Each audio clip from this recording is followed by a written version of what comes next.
नमस्कार साथियों की फैक्ट में आप सभी का स्वागत है। उम्मीद करता हूं कि आप सभी लोग बेहतर होंगे। सभी सनातनी और राष्ट्रवादी भाई बहनों से अपील रहेगी कि चैनल को सब्सक्राइब करिएगा, वीडियो को लाइक करिएगा और अधिक से अधिक लोगों तक शेयर कर दीजिएगा।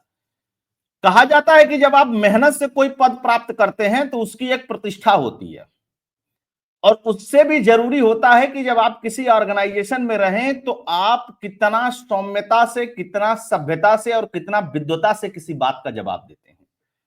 लेकिन सौम्यता, सभ्यता और विद्वता, ये तीनों चीज कांग्रेस की प्रवक्ता और social media head Supriya Shrinate के अंदर नहीं है। सुप्रिया श्रीनेत की स्थिति यह हो गई कि टीवी एंकर से लेकर के आम पब्लिक तक और खुद उनकी पार्टी के लोगों ने कहना शुरू कर दिया कि ये तो गालीबाज है, गाली देती है।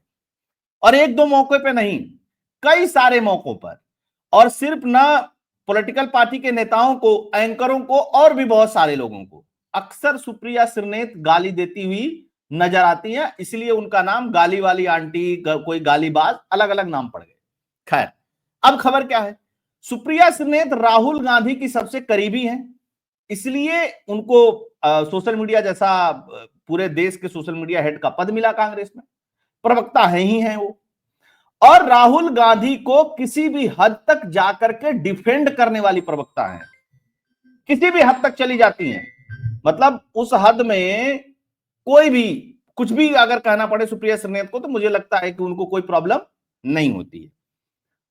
अब खबर क्या है। खबर यह है कि सुप्रिया श्रीनेत से पत्रकारों ने सवाल पूछा दिल्ली के चुनाव को लेकर के, और दिल्ली के चुनाव को लेकर के सुप्रिया श्रीनेत से पत्रकारों ने सवाल पूछा।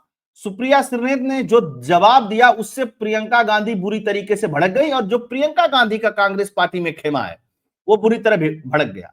अच्छा, इस मौके की तलाश कब से थी प्रियंका गांधी को? इस मौके की तलाश प्रियंका गांधी को तब से थी जब नया मुख्यालय कांग्रेस पार्टी का बना, और उसके उद्घाटन में कोई भी मीडिया जो कांग्रेस बीट कवर करते हैं, अलग अलग पत्रकार, अलग अलग न्यूज एजेंसीज के, किसी को नहीं बुलाया गया। बात चली कि पवन खेड़ा की कलाकारी है, लेकिन एक व्यक्ति को बुलाया गया, एएनआई को। अब एएनआई जो है वहां उसकी फुटेज को अन्य सारे मीडिया हाउसेज जो हैं वो यूज करते हैं, ये आप सभी लोगों को पता है। लेकिन एएनआई की जो पत्रकार है स्मिता प्रकाश, या एक तरीके से हेड कह लीजिए, उनसे राहुल गांधी की नहीं जमती है, बिल्कुल नहीं जमती है। और पवन खेड़ा ने तो एक बार बैन भी लगाया हुआ था, हालांकि वो बैन हटा लिया गया है। उनको बुलाया गया था। उनको बुलाने के पीछे तर्क ये था कि इनको इसलिए बुलाया गया है ताकि ये सबको फुटेज दे देंगी। अब कांग्रेस पार्टी का मुख्यालय का उद्घाटन हो रहा है, प्रियंका गांधी का इसमें यहां कनेक्शन क्या आया, इस बात को समझिएगा। पूरा मुख्यालय बनवाने से लेकर के उसकी डिजाइन तक, उसकी साज सज्जा तक, उसकी पेंटिंग डेंटिंग, सब कुछ प्रियंका गांधी ने डिसाइड किया। उसमें राहुल गांधी और मल्लिकार्जुन खड़गे से तो पूछा भी नहीं गया। इवन खड़गे साहब प्रेसिडेंट होने की हैसियत से जब बन रहा था तो कभी गए भी नहीं, ये स्थिति थी। अब समझिए, कांग्रेस पार्टी में प्रेसिडेंट कौन है? मल्लिकार्जुन खड़गे। उनका कहीं कोई नामो निशान नहीं। हालांकि एक फोटो उनकी भी उस मुख्यालय में लगा दिया गया, क्योंकि लोग पूछेंगे कि खड़गे साहब दलित समुदाय से आने वाले प्रेसिडेंट हैं, उनका पोस्टर क्यों नहीं लगाया गया। अच्छा, ये एक लड़ाई की शुरुआत है वहां से। अब कहा क्या, अब सुप्रिया श्रीनेत ने कहा कि प्रियंका गांधी कोई छोटी मोटी नेता नहीं है कि ऐसे ही प्रचार में कूद जाएंगी। इसको तंज और व्यंग के रूप में लिया गया, क्योंकि प्रियंका गांधी अभी तक दिल्ली के चुनाव प्रचार में नहीं कूदी हैं, नहीं आई हैं, नहीं उनका यूज किया गया है। हालांकि राहुल गांधी 2 बार प्रचार कर चुके हैं, और सुप्रिया श्रीनेत ने जब इस बात को कहा था 2 दिन 3 दिन पहले, उससे पहले राहुल गांधी 2 बार प्रचार कर चुके थे दिल्ली के अंदर। प्रियंका गांधी इस समय कहां है? प्रियंका गांधी वायनाड गई हुई है। कोई बाघ को लेकर के, किसी ने बाघ ने किसी पे हमला कर दिया था, उसकी मृत्यु हो गई थी, उसको लेकर के। अच्छा, चुनाव चल रहा है दिल्ली में, प्रियंका वाड्रा रहती है दिल्ली में, कहीं जाना आना भी नहीं है, रैली लग जाएगी, अपने घर से उठना है, जाकर के रैली कर देना है। तो प्रियंका वाड्रा गायब है। मल्लिकार्जुन खड़गे जो प्रेसिडेंट है कांग्रेस पार्टी के, वो गायब हैं। दलित प्रेसिडेंट करके उनको प्रचारित किया गया। 17% दलित दिल्ली के अंदर रहते हैं, जो मैक्सिमम टाइम कांग्रेस को वोट देते रहे हैं। अब केजरीवाल की तरफ उनका झुकाव रहा है इधर के 2-3 चुनावों से, उनका भी कोई यूज नहीं किया गया। मल्लिका अर्जुन खड़गे गायब हैं। लेकिन मल्लिका अर्जुन खड़गे को जब मध्य प्रदेश में रैली करते हुए उनको लेकर के जाया गया कांग्रेस पार्टी की हैसियत से, तो उन्होंने एक विवादित बयान दे दिया कुंभ को लेकर के, कि भैया गंगा जी में स्नान करने से थोड़ी ना बेरोजगारी दूर होगी। उसको लेकर के कांग्रेस पार्टी फिर बैकफुट पे आ गई। क्योंकि देखिए, राजनीति में एक चीज बहुत मायने रखती है कि आप किस समय क्या बोलते हैं और क्यों बोलते हैं, और उसका परसेप्शन किस तरीके से बनाया जाता है मीडिया के अंदर और आपके पार्टी के अंदर और कार्यकर्ताओं के द्वारा। उस परसेप्शन में मल्लिकार्जुन खड़गे फेल हो गए। अच्छा, मल्लिकार्जुन खड़गे जो हैं वो सोनिया गांधी के प्रिय हैं, वो राहुल गांधी और प्रियंका गांधी को कुछ समझते नहीं है ना, ये दोनों लोग उनको कुछ समझते हैं। तो जब तक सोनिया गांधी चाहेंगी तब तक मल्लिकार्जुन खड़गे पद पे रहेंगे, लेकिन उनका बाइकॉट और प्रियंका गांधी का बाइकॉट इसलिए नहीं हो रहा है कांग्रेस पार्टी के अंदर, पब्लिक के अंदर की बात नहीं कर रहा हूं, इसलिए नहीं हो रहा है, इसलिए हो रहा है कि दो खेमे में कांग्रेस बंटी हुई है। सुप्रिया श्रीनेत को प्रियंका गांधी हटाना चाहती हैं, बहुत बुरी तरीके से भड़की हुई हैं सुप्रिया श्रीनेत पे कि इस बात को कहने की क्या जरूरत थी। क्योंकि देखिए, सुप्रिया श्रीनेत ने फिर क्या कहा, फिर से बताता हूं आपको। सुप्रिया श्रीनेत ने कहा कि वो बहुत बड़ी नेता है, ऐसे थोड़ी ना चुनाव प्रचार में कूद जाएंगी कहीं पे भी, छोटे छोटे लोगों को लगाया गया है। राजनीति में इस तरीके की भाषा चापलूसों की होती है, और चापलूसी करके सुप्रिया श्रीनेत तो आईटी का हेड बन गई, प्रवक्ता बन गई, लेकिन जो और कार्यकर्ता काम कर रहे हैं, जो और पार्टी के सीनियर नेता दिल्ली में काम कर रहे हैं, चुनाव प्रचार कर रहे हैं, उन्होंने इस बात की शिकायत प्रियंका गांधी से की कि देखिए ये हम लोगों को छोटा मोटा नेता बता रही हैं, और पार्टी के बड़े बड़े नेता यहां प्रचार कर रहे हैं, उनको छोटा मोटा नेता बता रही हैं। अगर इस तरीके से बताती रहेंगी तो जो हमारे कार्यकर्ता हैं उनके मनोबल पे फर्क पड़ता है, इनसे कह दीजिए इस तरीके की भाषणबाजी और बयानबाजी बंद कर दें।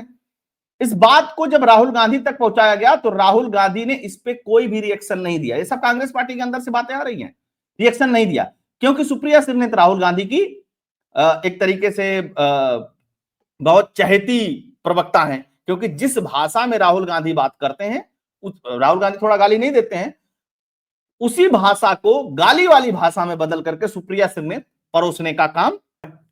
अब एक और बात चल रही है कांग्रेस पार्टी के अंदर, कांग्रेस पार्टी के अंदर ये चल रहा है कि जो पवन खेड़ा है, आईटी वगैरह मीडिया देखते हैं उनको, इसके अलावा जयराम रमेश को, केसी वेणुगोपाल को, सुप्रिया श्रीनेत को, इन सबको हटाया जाएगा और इनके जगह पे नए लोग लेकर के आए जाएंगे। सचिन पायलट का नाम प्रमुखता से चल रहा है संगठन मंत्री के रूप में, संगठन सचिव के रूप में, जहां पे केसी वेणुगोपाल बैठे हुए हैं। अच्छा, केसी वेणुगोपाल हटते हैं तो राहुल गांधी एक तरीके से मान लीजिए कि पार्टी में बहुत कमजोर पड़ जाएंगे, क्योंकि केसी वेणुगोपाल, सुप्रिया श्रीनेत, पवन खेड़ा, इन जितने भी नेता हैं, इनका काम कांग्रेस पार्टी को प्रोटेक्ट करना नहीं है, राहुल गांधी को प्रोटेक्ट कर रहा है कि राहुल गांधी के ऊपर कोई भी आवाज उठे उसको प्रोटेक्ट करो, उस पर सफाई दो, उस पर चीजें करो। इस बात को लेकर के प्रियंका गांधी ने विद्रोह किया है। प्रियंका गांधी पार्टी की महासचिव हैं, लेकिन उनके पास किसी भी प्रदेश का कोई प्रभार नहीं है, कोई भी उनको काम नहीं दिया गया है, ये अब से नहीं है, लंबे समय से ऐसा है। दूसरी बात, उनको उत्तर प्रदेश का प्रभारी बनाया गया था, यहां से भी उनका प्रभार हटा लिया गया, अविनाश पांडे को यहां पर भेज दिया गया। एक और चीज चल रही है कांग्रेस पार्टी के अंदर, वो भी बड़ा महत्वपूर्ण, इससे पता चलता है कि कांग्रेस पार्टी किस स्थिति में है, किस पोजीशन में है, और राहुल गांधी जो आकर के मीडिया में कहते हैं या प्रियंका गांधी जो मीडिया में कहते हैं, हकीकत उससे कितनी उलट है और कितनी अलग है। अब मान लीजिए सचिन पायलट को लाया जाता तो सचिन पायलट से राहुल गांधी की नहीं जमती है, इसलिए नहीं जमती है कि जो झगड़ा हुआ था राहुल गांधी, सचिन पायलट का और जो वहां पे गहलोत साहब थे उनका, इन दोनों झगड़ों के बीच में गहलोत और सचिन पायलट दोनों को किनारे कर दिया गया था, क्योंकि वो सचिन पायलट विद्रोह भी कर चुके हैं एक बार पार्टी से, लेकिन प्रियंका गांधी के बहुत खास हैं वो, तो वो अगर संगठन में आते हैं तो जाहिर सी बात है कि प्रियंका की लॉबी मजबूत होगी और राहुल गांधी की लॉबी कमजोर होगी। तो कहानी यहां से शुरू होती है और कहानी यहां से चल रही है। अब सुप्रिया श्रीनेत की छुट्टी कितने दिन में होती है ये देखने वाली बात है। तो आप सभी लोग जुड़े, होप एनालिसिस से कंटेंट इफेक्ट आप लोगों को पसंद आया होगा। अगर पसंद आया होगा तो वीडियो को अधिक से अधिक लोगों तक शेयर करिएगा। अगर आप कंट्रीब्यूट और डोनेट करना चाहते हैं तो फोन पे, पेटीएम का नंबर स्क्रीन पे दिया हुआ है। देखते हैं, मजे लेते हैं, कब तक क्या क्या चलता है कांग्रेस पार्टी के अंदर। बहुत बहुत धन्यवाद। जय हिंद, जय भारत, जय श्री राम।